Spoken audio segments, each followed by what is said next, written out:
Hey y'all. Maybe I shouldn't have done it, but in 1996 at the first Project BBQ, I said a little prayer in front of everybody, and maybe it set the tone for some of what happened since then. Maybe not. Uh, but it went a little something like this. Anyone who has tried to install a game on a PC will probably agree with me that it's time to offer up a little prayer. I can't speak for everybody, but here's my own prayer for myself, and I hope others will follow along and add their own thoughts, referring to specific products by manufacturer and model number, so that God will have no trouble recognizing them. Dear Lord, please forgive us for the state of PC hardware and software. We only wanted to do good things. Perhaps we were misguided. As consumers, we wanted to be at the cutting edge. We asked for economy, power, and compatibility. We believed this combination of things would lead us to the promised land of the computer user, a state of efficiency. Efficiency is good. It shows respect for the gifts of time, resources, money, and attention by putting all to use in support of our lives and by using each in small amounts to produce the maximum result.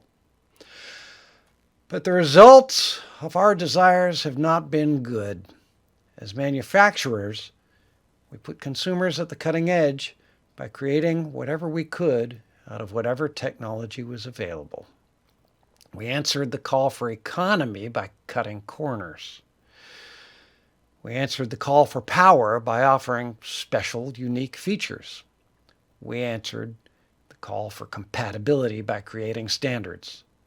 Lots of them.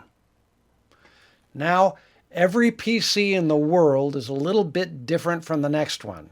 In the area of cutting edge, each PC is full of little state-of-the-art doodads and gigas that are incredible, but not useful, forced into the marketplace by a demand that we often created ourselves. In the area of economy, each PC is missing some small capability. In the area of power, each PC has some special ability that the computer next to it will never have. In the area of compatibility, each PC adheres to some random handful of standards. We are really trying hard to do well, God, but we have found ourselves in this position. No matter how good our intentions, it is no longer possible for us to create a piece of hardware, software, or music that will be sure to operate on every PC that exists. Have mercy. Our lovingly crafted and tenderly marketed brain children, if they are ever bought and if they're ever installed, are cursed avidly by the very consumers we hoped to please, whose computers our products have virtually hogtied for sometimes weeks on end. Despite our good hearts, we've become hucksters and carpetbaggers of the worst kind. We've wasted your silicon. Silicon is made of land. It has a spirit that needs to be respected. We have not been able to show that respect. Tearing the unwilling materials from their homes and shoving them unfeelingly into some miserable gimmick-ridden 8-bit Kodak mask ROM thingy that we all know all along that will have a product cycle that's shorter than its development cycle, for crying out loud. We've wasted your hours, the hours that you gave us as a gift when we were born, the hours that you gave others too. It would honestly break our hearts if we counted them all. How many hours, how many man-hours have we spent in research and development, in manufacturing, in sales? How many poor, clueless customers have spent how many hours reading how many articles comparing the intricate shortcomings of one crummy sound-related product to another? How many times have we caused the computer user to shout downstairs to his loving family, "I'll be down as soon as I get this thing running"? How many hours of work time have been spent getting those IRQs to work with those DMAs and plug and plays. How many phone hours spent on customer support, just on hold alone? I'm sure the hold music was often the most reassuring thing these people ever got to hear during those calls. Whatever happened to the GNP during all this? And that's just America, which I assure you is not the only country in the world with computers. We have wasted money. How many stores have taken on how many hits on returned merchandise? And that just represents the tip of the unsatisfied customer iceberg. We have wasted one of the greatest gifts of all, attention. We've squandered attention on our own pocketbooks, pretending to be responding to the customer's demands. We've become lost in a labyrinth of accepted and proposed standards, available technology, installed customer base, magic price points, feature lists, committee politics. We acknowledge that it is a mess, but we also hope that you see that it was with good intentions that we entered into this.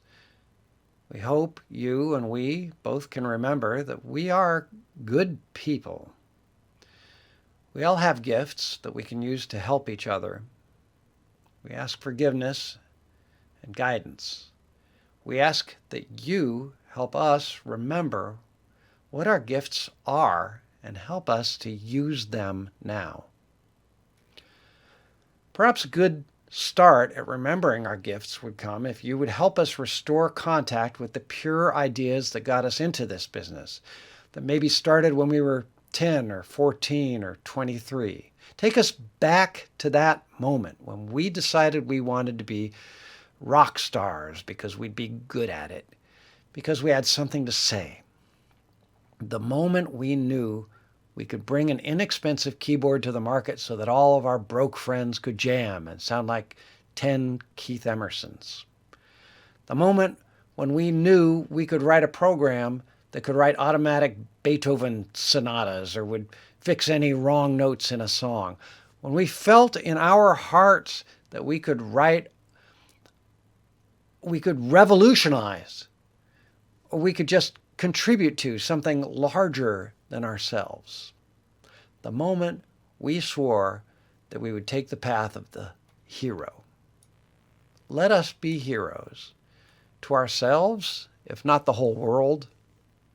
Let us not be afraid to get off the conveyor belt a little bit in service of our industry. Let us put our personal agendas aside for a little while in service of our industry.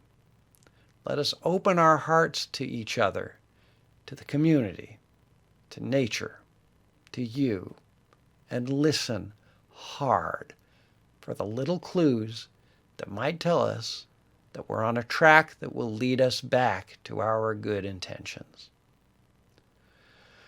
This time, though, maybe it needs to be a little different kind of efficiency, brought about not by responding competitively and immediately to every customer's demand and desire for economy, power, compatibility, and cutting-edge features. Perhaps it should be an efficiency that grows from our wisdom as a group, from the hard emotional lessons we've learned, from this little tinge of humility at having taken part in so brutal an industry. Help us tap into that community wisdom rather than just our own. Help us listen well. Help us speak well. Help us look beyond our own agendas ahead to 5 years from now. Help us to come up with plans that will respect your resources, time, money, and attention. Let us step into this weird headspace together, trust each other, accomplish some good and feel good about it, and live to tell our children that we tried to do something well. Oh yes, and help us to get way high butt-kicking scores at the games we play. Doom eats my lunch, and I want revenge. Amen.